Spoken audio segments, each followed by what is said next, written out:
로마서 1장 1절에서 7절까지 말씀 번갈아 가면서 읽겠습니다. 그리스도 예수의 종인 나 바울은 부르심을 받아 사도가 되었습니다. 나는 하나님의 복음을 전하기 위하여 따로 세우심을 받았습니다. 이 복음은 하나님께서 예언자들을 통하여 성경에 미리 약속하신 것으로 그의 아들을 두고 하신 말씀입니다. 이 아들은 육신으로는 다윗의 후손으로 태어나셨으며 성령으로는 죽은 사람들 가운데서 부활하심으로 나타내신 권능으로 하나님의 아들로 확정되신 분이십니다. 그는 곧 우리 주 예수 그리스도이십니다. 우리는 그를 통하여 은혜를 입어 사도의 직분을 받았습니다. 그것은 우리가 그 이름을 전하여 모든 민족이 믿고 순종하게 하려는 것입니다. 여러분도 그들 가운데 들어있어서 예수 그리스도의 부르심을 받은 사람이 되었습니다. 같이 읽습니다. 시작. 나는 로마에 있는 모든 신도에게 이 편지를 씁니다. 하나님께서 여러분을 사랑하셔서 그의 거룩한 백성으로 부르셨습니다. 하나님 우리 아버지와 주 예수 그리스도께서 내려주시는 은혜와 평화가 여러분에게 있기를 빕니다. 아멘. 제가 이제 교회에 우리 같이 만나는 사람들을 이제 여러 종류의 사람들을 만나면서 볼 때마다 이런 생각이 들어요. 교회 다니는 게 굉장히 부담스럽구나 라는 생각이 들어요. 믿음을 가진다는 게, 신앙생활 한다는 게 굉장히 좀 무거운 짐이 될 수도 있겠구나 라는 생각이 듭니다. 이제 막 예수 믿기 시작한 사람이나 예수님을 오랫동안 믿어왔던 사람이나 거의 동일하게 신앙에 대한 부담감이 있습니다. 이런 거죠. 더 잘 믿어야 되는데 라는 부담감, 더 믿음 생활 잘해야 되는데 라는 부담감. 거기에 반대면은 뭐가 있냐면은 난 그렇게 못했는데 믿음 생활 잘 못하고 죄만 더 지었는데 잘하지 못했다라는 것에 대해서 오는 부담감이 있습니다. 구체적으로 그런 거죠.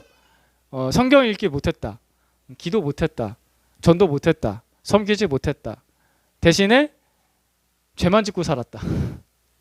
그런 게 있죠. 예. 지난주에는 기도 열심히 하셨습니까?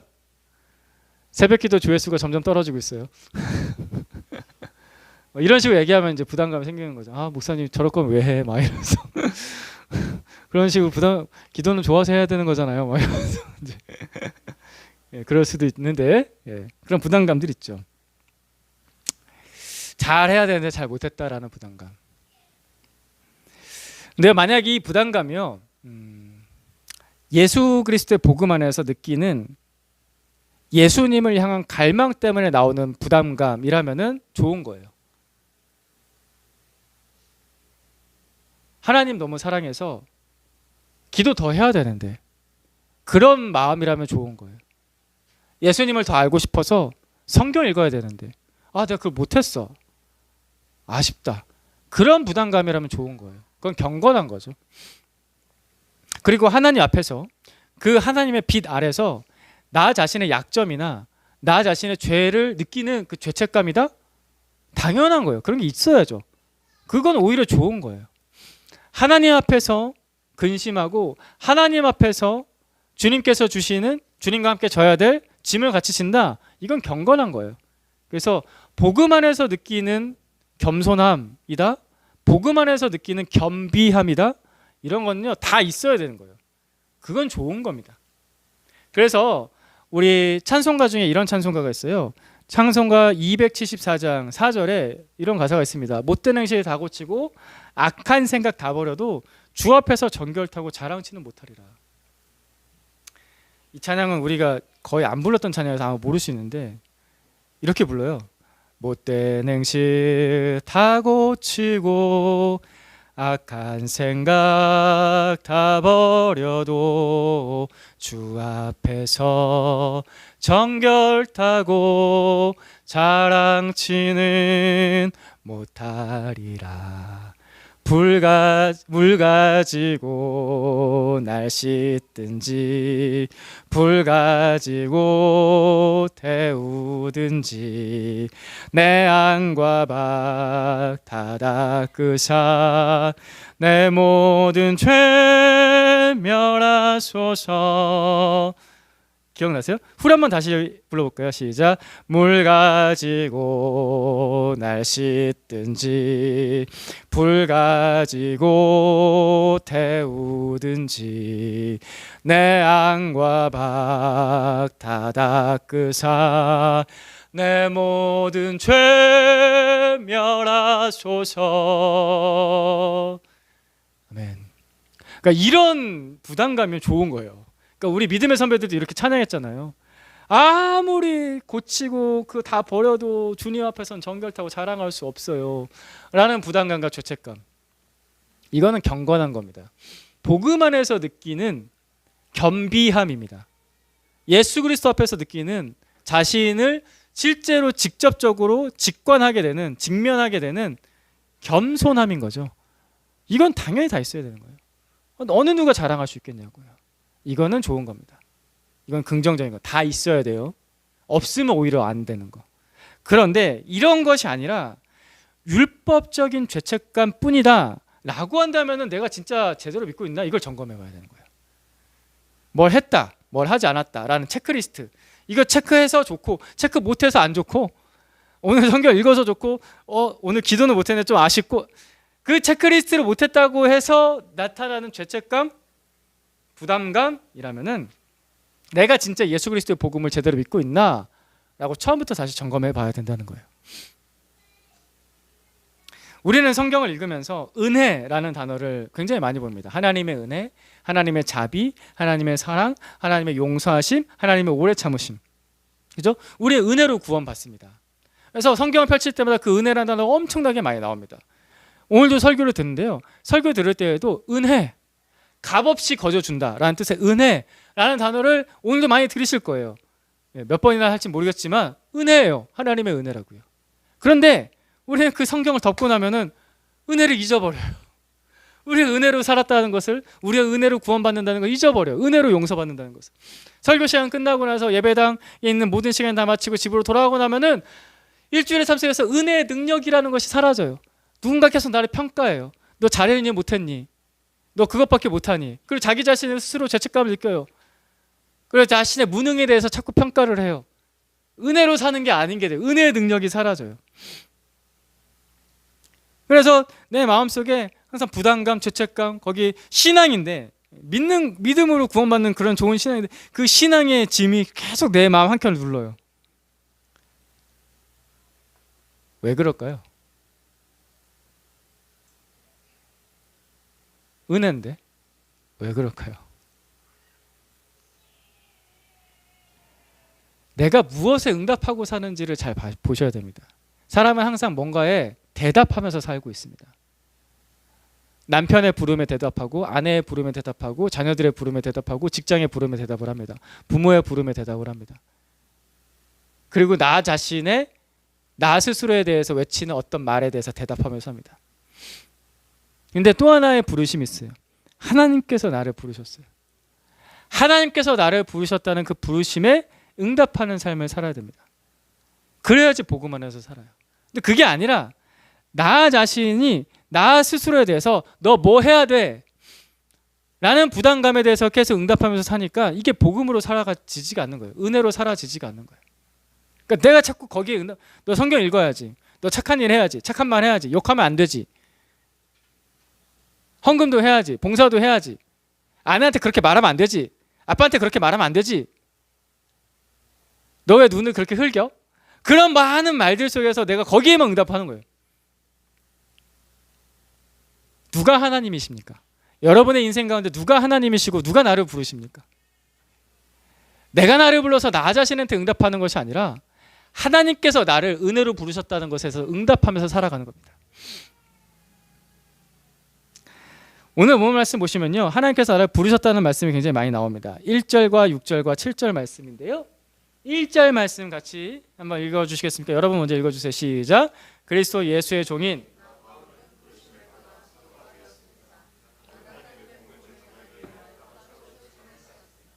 6절에 이렇게 나옵니다. 여러분도 그들 가운데 들어있어서 예수 그리스도의 부르심을 받은 사람이 되었습니다. 7절 같이 봅니다. 시작. 나는 로마에 있는 모든 신도에게 이 편지를 씁니다. 하나님께서 여러분을 사랑하셔서 그의 거룩한 백성으로 부르셨습니다. 하나님 우리 아버지와 주 예수 그리스도께서 내려주시는 은혜와 평화가 여러분에게 있기를 빕니다. 아멘. 바울도 하나님께서 예수님께서 부르셔서 구원받고 사도가 된 거예요. 그리고 로마에 있는 우리 성도들 형제자매들도 하나님께서 사랑으로 부르셔서 거룩한 백성 구원받은 자가 된 거예요. 복음은 기쁜 소식이라는 뜻입니다. 복음이 뭐라고요?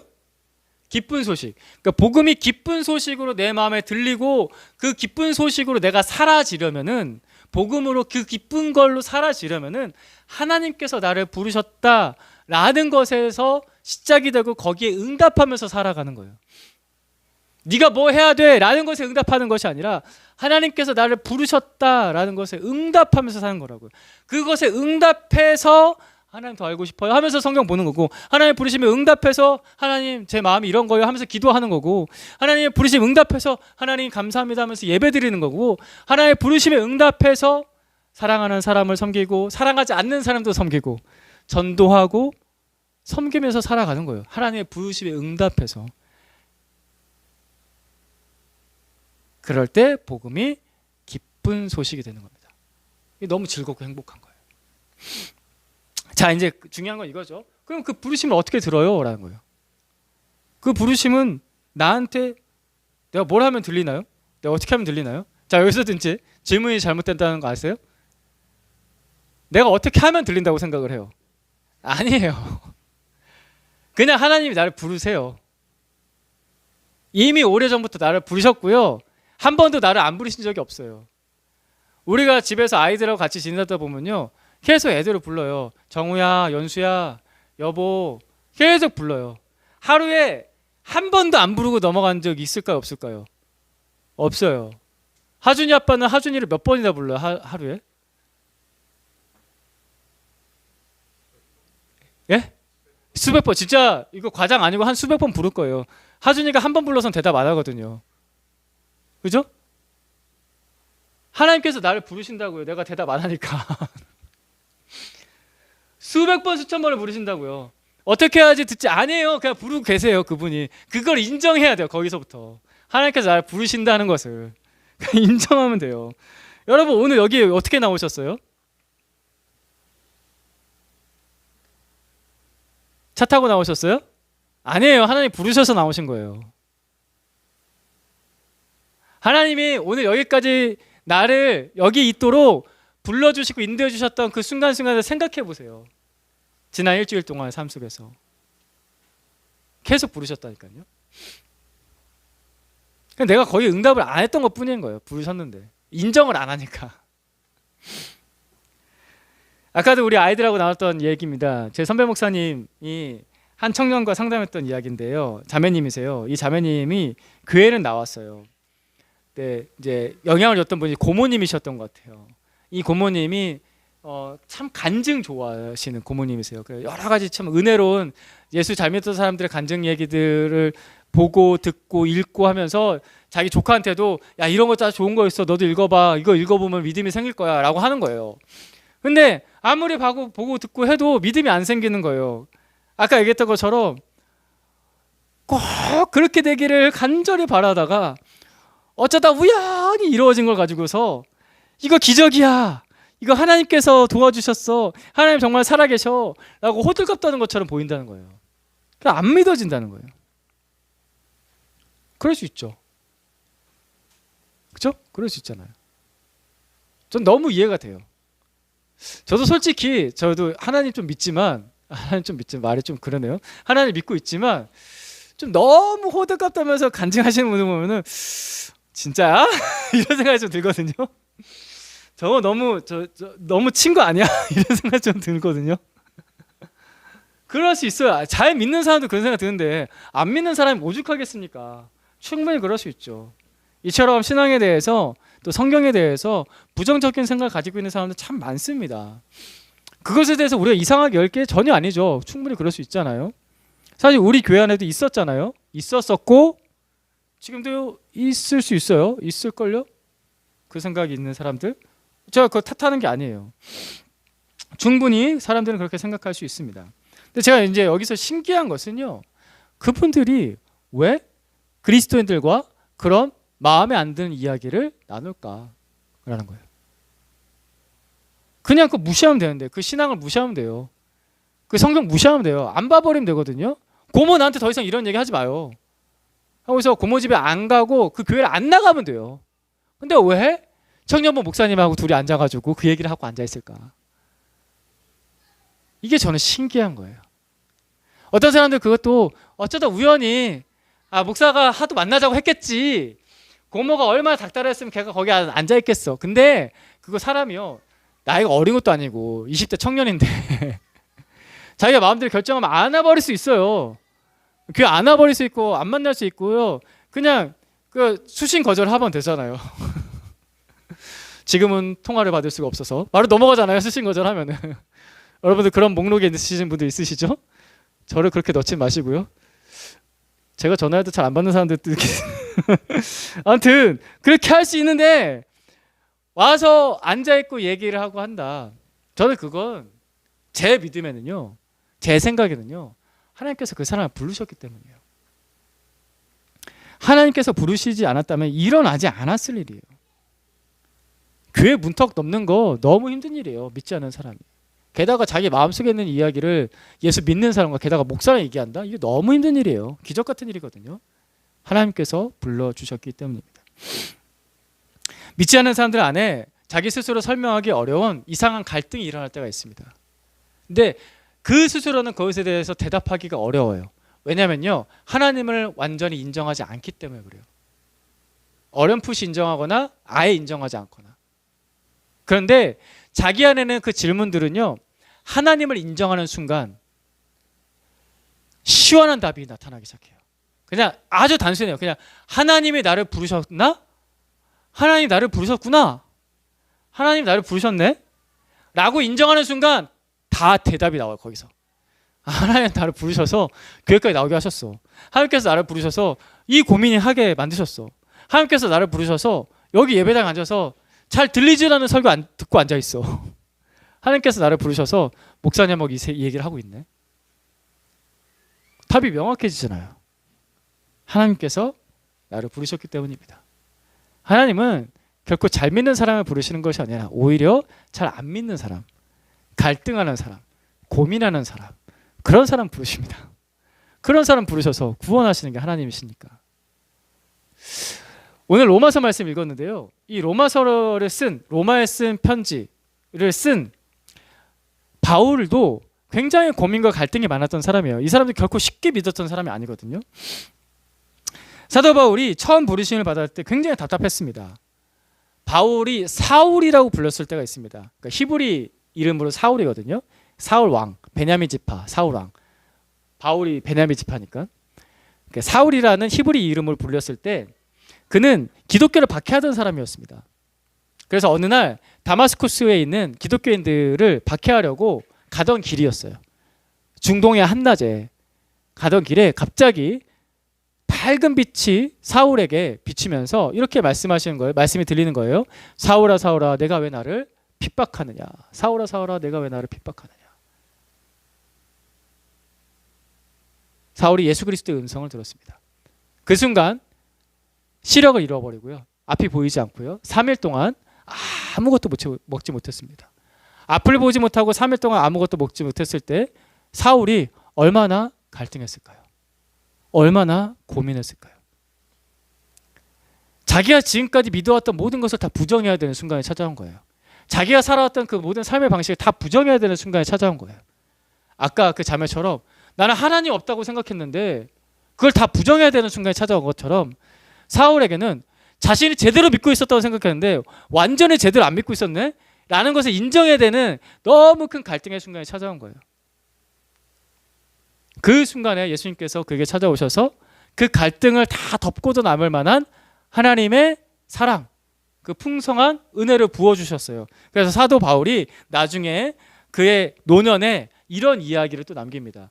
디모데 전서는 사도 바울이 돌아가시기 한 몇 년 전쯤 되게 늙었을 때 쓴 노인 바울이 쓴 편지예요. 그 바울이 사랑하는 제자 디모데한테 자신의 인생 이야기를 하고 있는 겁니다.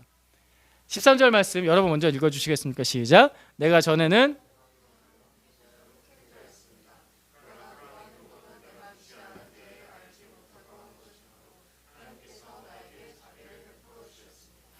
우리 주님께서 나에게 은혜를 넘치게 부어주셔서 그리스도 예수 안에서 얻는 믿음과 사랑을 누리게 하셨습니다. 같이 읽습니다.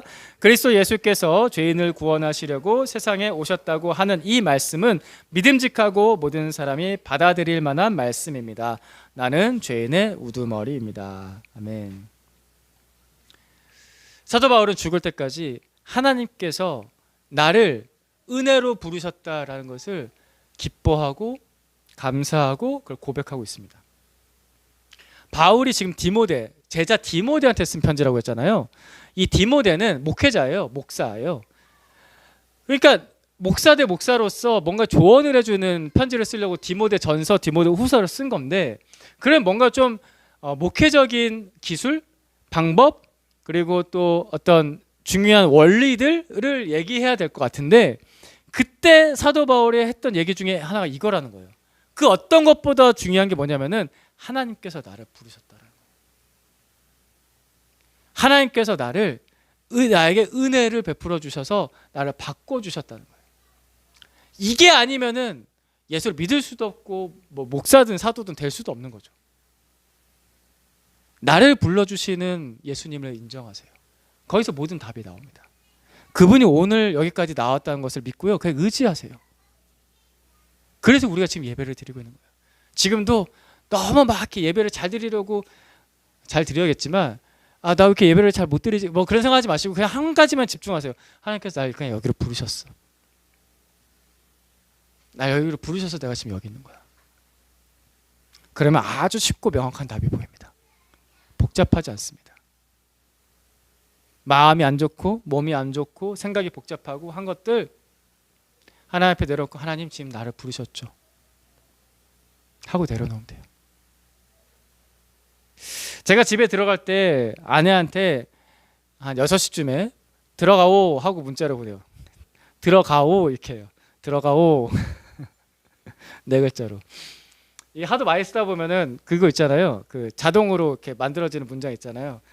디귿 쓰면은 들어가오가 이렇게 떠요. 그래서 그 쿵쿵 누르고 이제 보내요. 6시쯤에 들어가오 하고 문자 하고서 출발을 합니다. 아내가 저한테 문자하라고 강요한 적 없습니다. 저한테 아내가 전화해서 오늘은 들어와요? 라고 묻지 않습니다. 묻지도 않고 전화하지도 않고 아무 말도 안 했지만 6시가 되면은 문자하고 집에 들어갑니다. 집에 들어가는 것도 생각해보면 누가 저한테 들어오라고 하지도 않았어요. 오늘 와야 돼? 라고 말하지도 않았어요. 그냥 아내와 아이들이 저를 부른다고 느껴집니다. 만약 제가 그 무언의 부름, 아무 말도 하지 않았는데 그 부름에 대해서 응답하지 않고 저녁 7시까지 제가 집에 들어가지 않으면 어떻게 될까요? 보통 그러면 어떤 일이 일어나죠? 네, 전화가 와요. 왜 안 들어와? 라고 하죠. 여보 뭐 하는데 왜 안 들어와? 라고 합니다. 그러면 그때 제가 이렇게 대답하면 될까요? 언제 나한테 들어오라고 했어? 말이 안 되죠. 혼나려고 작정한 거죠. 언제 나한테 들어오라고 하지 않았다고 하더라도, 돌아오라고 하지 않았다고 하더라도 아내와 아이들은 늘 나를 부르고 있습니다. 아침에 나가면 저녁 6시가 되면 들어와야 돼요. 퇴근해서 들어와야 돼요. 부르고 있어요. 말하지 않아도. 그런 관계가 가족이죠. 하나님께서 나를 부르고 계십니다. 그것이 내 양쪽 귀에 들리지 않는다고 할지라도 부르고 계세요. 이미 오래전부터 계속해서 부르고 계십니다. 여러분이 오늘 예배당에 어떻게 앉아 있는지 생각해 보세요. 평일에 기도의 자리에 왜 앉아 있는지 생각해 보세요. 성경 왜 읽고 있는지 생각해 보세요. 그거 왜 하고 있습니까? 해야 되니까 합니까? 아니면 하나님께서 부르셔서 합니까?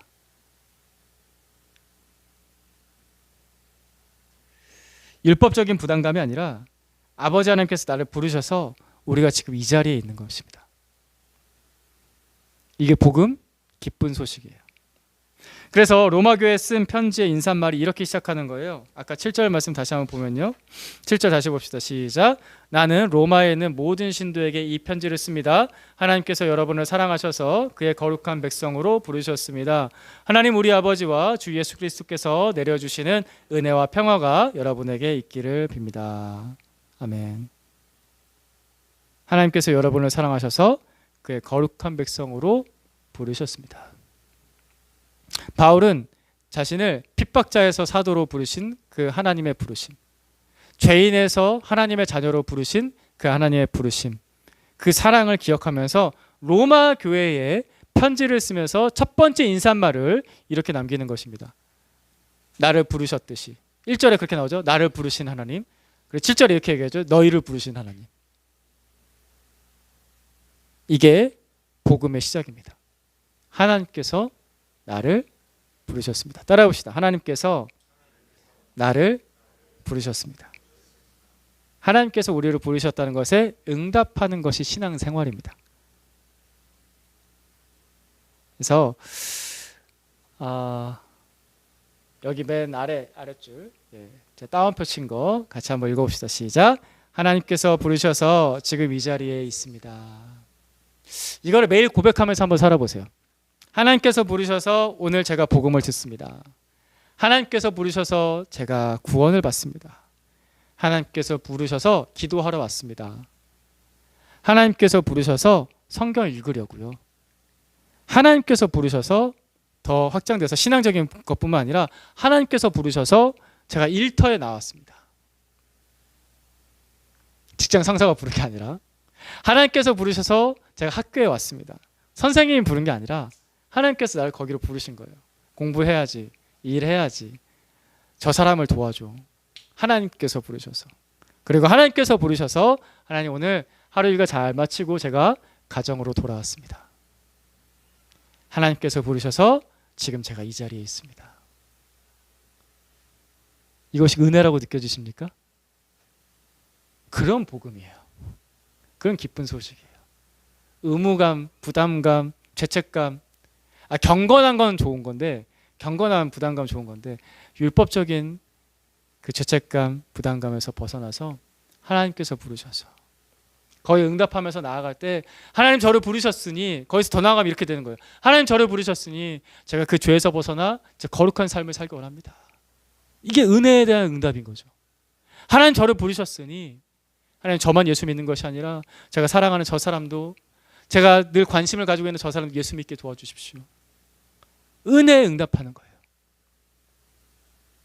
한 번 더 읽어봅시다. 맨 마지막 문장 같이 봅시다. 시작. 하나님께서 부르셔서 지금 이 자리에 있습니다. 기도하겠습니다. 하나님께서 부르셔서 우리가 지금 이 자리에 있습니다. 감사합니다, 주님.